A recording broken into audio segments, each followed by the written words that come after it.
Welcome to an all-new Lay It On Me. Allow me to lay it on you.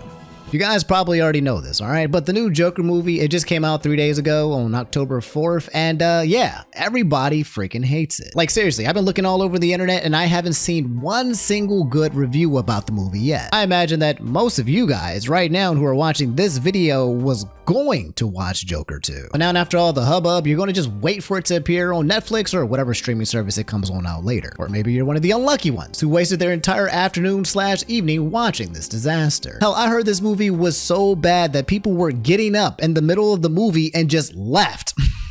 Vamos, and said, nah, I'm not about this life anymore. So what the hell happened? None of this makes any sense. The first Joker movie was an absolute huge success. Mild spoilers in case you haven't seen the first Joker movie, okay? But you had Joaquin Phoenix. What's his name? Is it Joaquin? Hakeem? Is it Hakeem?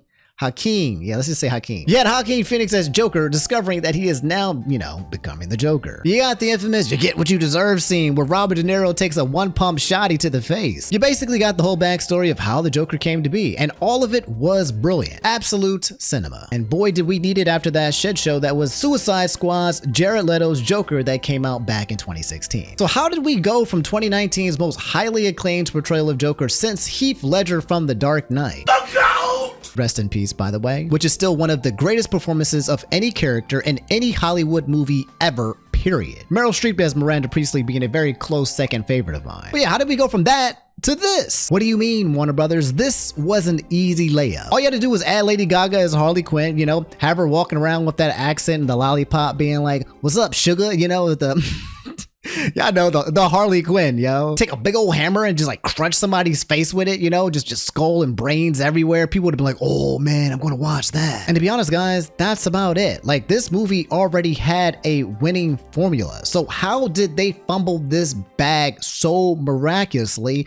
Well, that's why I'm here to talk to you guys about. Let's find out. First of all, just really quickly, let's just go over Joker 1, the first movie that came out back in 2019. They had a budget of like $55 million. It took in close to $100 million at the box office on opening weekend, with over $1 billion overall. Even if you haven't seen the film, you probably recognize the iconic scene of Joaquin Phoenix dancing down the street steps as the Joker. Those who enjoyed the movie still hold it as a great commentary on loneliness, struggles with mental health in modern society, how poverty plays a role in making struggles with mental health worse, and how we often use those who are at their worst for our own personal entertainment. Let's cut to 2022. That was 2 years ago. A sequel is announced, and from the start, fans of the first movie were skeptical but interested. The title of the film that I'm not even going to try to pronounce because you guys know damn well I'm not going to be able to pronounce it means Madness of Two. So people assumed Joker's signature sidekick Harley Quinn would be involved. Those fans were proven right, as later it was teased that the singer-songwriter Lady Gaga would play as Harley. This already put fans of the first film on edge because they thought she may not be a good fit for the role. On top of that, fans instantly began speculating if we would hear Lady Gaga sing. Once again, the fans were proven right, as the sequel had multiple music numbers in it. Now, after its release,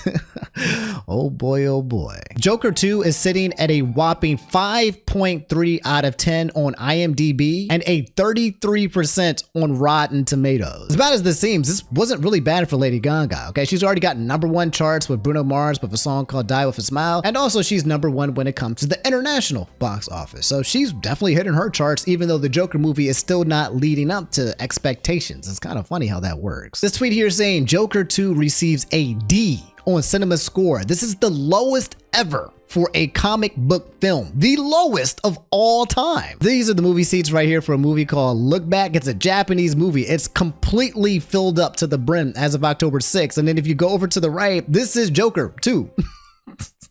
Ain't nobody coming to see this movie. What in the freaking world? I count 1, 2, 3 couples and then some person at the front on the top right. That's a weirdo right there. I don't know who sits at the front of the movie theaters in the corner like that, but yikes. That might be the Joker himself. But guys, before we get further into today's topics, I'm happy to announce that today's video is sponsored by Factor. Healthy eating made easy. That's right, guys. I'm back yet again with my favorite sponsor because I love to feed you guys. Factor makes meeting your nutrition goals easy by delivering fresh, never frozen, dietitian approved meals directly at your doorstep. These guys have a team of gourmet chefs that create each meal using only quality ingredients, meaning not only will you eat better, but it tastes delicious too. And guys, there's literally no meal prep, okay? Factor delivers delivers your hand-selected meals directly at your door. You heat it up for like 2 minutes and then you just chow down. For me guys, this fall is October is bulking season, okay? So I try to eat protein as much as I can. Factor helps me hit all of those goals. Starting with in the morning, there's a protein shake that they have that's called a cold brew latte, and it has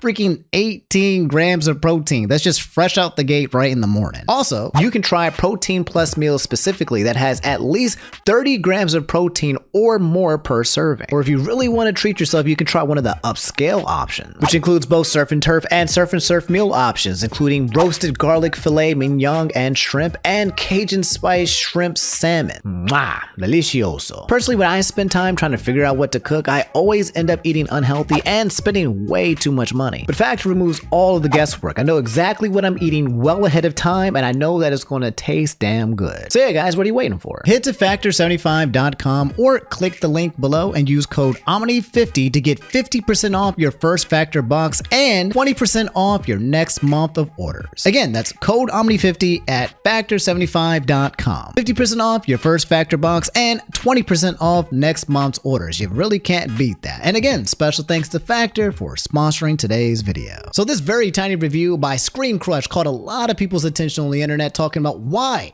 did Joker 2 flop so badly, okay? Who needs to get fired? Why did y'all basically just ruin this movie for everybody? First of all, they said that this movie seemed to have been designed to be hate specifically, almost as if it's getting a little bit meta, and the whole glorifying of the Joker from the first one was now taken to rest, made opposite, and now you're just watching your beloved Joker kind of just, getting shamed. He said that it was engineered deliberately to antagonize the audience that took vicarious pleasure in Arthur Fleck's transformation into a Gotham City folk hero. It literally puts Joker's hero on trial, and by extension, the movie itself. It also casts Gal Gadot's Harley Quinn like a deranged Joker fan who is attracted to Arthur's dark side and urges him to stop taking his medication so she can get down with the clown, so to speak. The sequel is claustrophobic, dreary, grim, and slow, and the character that so attracted the fascinated fans is mostly a passive observer. This is not exactly the stuff of gripping comic book excitement, seemingly by design. When you look at it that way, is it any wonder audiences gave it a D on Cinema Score.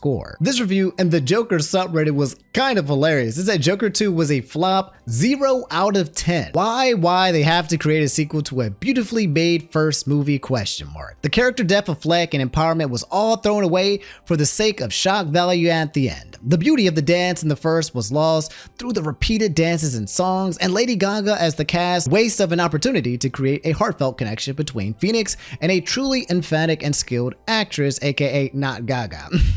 This movie was just a cash grab. For me, no added value to the Batman storyline, no message was shown. Everything about mental illness and insanity and crime and societal commentary was washed down the drain. Ending was mere shock value. The essay scene from the guards was shock value. Fleck had been abused his whole life. It would have made sense to turn him into an abuser, drowning in power and fame from being the Joker, or just pure rage at the world for his suffering, and a manipulative criminal true to the original source, who swayed people to do his bidding. Harley Quinn could have been a pawn or a real true love radicalized through being his psychiatrist, also true to the source, because of her empathy for his tragic origins. All that could have been explored, and crimes he did not commit as the Joker shown, because it had been catharsis for the average viewer and a fan of the franchise. Instead, we get this penniless bullshit arg. It's also important to note that Todd Phillips is the same director from Joker 1 to kind of basically work on this movie, but apparently James Gunn has said, I had nothing to do with this movie. James Gunn being the leader and CEO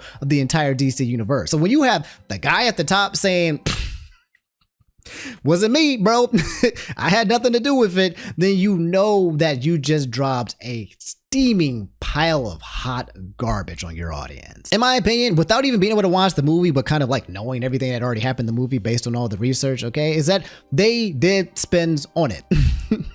Like I said, easy layup, winning formula. Just do what you already did, but like better. You don't actually have to change anything, right? Batman and Joker and Harley Quinn are very difficult IPs to actually mess up, okay? If you kind of look at their characters from like the Batman animated show, they're great. Someone has already designed them in a way that you can emulate them into a movie and not change too much subject material, and people will absolutely eat it up and love it. It's simple, it's straightforward, to the point, it's impactful, it does the job, and it will get the money on the box office, and it will get the high reviews. But nah, man, it seemed like they kind of wanted to reinvent the wheel and do something wild and crazy.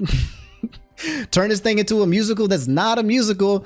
And people said, bro, I don't know what you're doing, but I'm not here for this life. Anyway, that's all I have for this episode of Lay It On Me. You've just been laid. Moral of the story: don't fix what's not broke. The marketing was garbage. The pacing was garbage. It's a musical, but not a musical at the same time. They did spins on it. And to be honest, you just didn't have to. You had 6 years, right? 6 years to just basically repeat what you did, but a little bit better. And you chose the wrong route. And that's why Joker 2 sucked. Let me know what guys at home. Okay, did you watch it? If so, what do you think? If you haven't watched it, well, I mean, I guess, are you in the same boat as me where you're just gonna wait for it to come out, but you kind of heard a much, but you just don't care? Like, what do you guys feel at home? Okay, do me a favor, if you did make it to the end of this video, just drop a like on your way out. Okay, it lets me know that this video was better than Joker 2 itself. Subscribe if you guys enjoy the content. I'll catch you guys later. Y'all take it easy. Peace.